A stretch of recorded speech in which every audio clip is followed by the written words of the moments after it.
It is Tuesday morning, the 7th of July, and today we are remembering Michael Jackson, the icon. And Brian Monroe is a CNN contributor and former editor of Ebony and Jet magazines. I spoke to him about a week ago now. He has the unique opportunity to interview Michael Jackson back in 2007. It turns out that was the final interview Michael Jackson ever gave.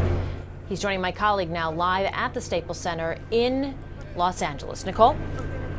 Yeah, Melissa, actually, Brian Monroe continues to break news since that 2007 interview, and we actually talked just recently about some of the people that are going to be here, and surprisingly, Little Richard is going to be part of it. Yeah, we found out, we actually talked to Little Richard yesterday. He will be at the private memorial this morning and then here at the public one. I don't know if he's performing or not, but he'll be in attendance. And the connection there is really fascinating because we found out that back in 1985 when Michael Jackson, remember he outbid Paul McCartney for the ATV catalog that had all the 251 Beatles songs and Elvis Presley songs and a whole bunch of other collections. Buried deep inside that collection was Little Richard's song, Good Golly Miss Molly, Tutti Frutti, the catalog, the rights to all the songs. And Little Richard has long been talking about how he never really got the credit deserved from a lot of those original hits.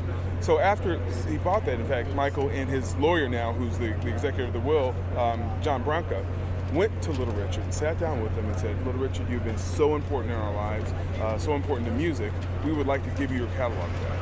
And at the time, it was easily worth $4 to $5 million of annual income every year coming through him.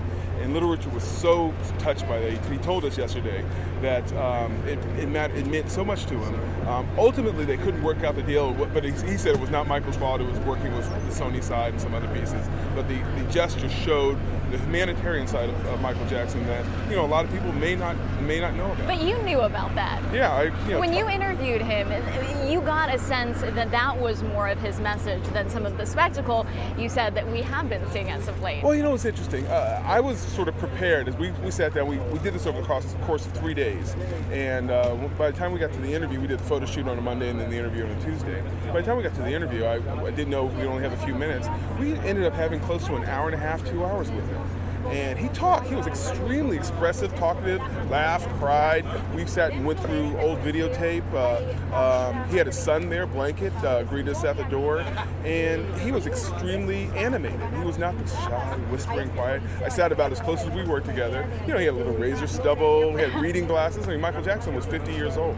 And it showed the other side of the man, of the musician, of the talent, and not just the controversial drama that you hear. And of course, you can see more audio clips of that interview on your website, brianmonroe.com. But talk to me about some of the controversy we have been seeing with all of this media coverage. As you know, Brian, there are 2,200 media credentials that were issued today. Representative Peter King from New York, a longtime Republican, came out blasting all of this media coverage. What do you make of that? Well, I thought that I think it's absolutely legitimate to contrast and talk about is this coverage not enough, too much, excessive? That's fair to talk about. I think Representative King, and he should know better. He was an attorney. He was a sworn member of the New York Bar and a member of Congress. To use his platform to say what he said, he called Michael Jackson, who was acquitted of 14 counts, 10 felonies and 4 misdemeanors, and found not guilty on all of those counts, to then come out and say it as a matter of fact that, oh yeah, he's a pedophile, he's a child molester, he's a pervert. Those were the words he used, and he chose to put on his website.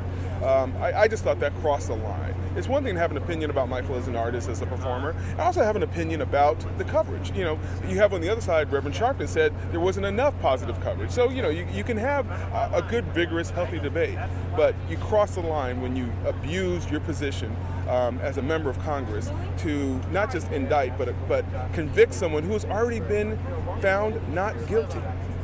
That just was too much. Well, the discussion continues. Brian Monroe, we appreciate you being part of our conversation. Thanks so much, a CNN contributor, formerly of Ebony and Jet magazines. We appreciate it.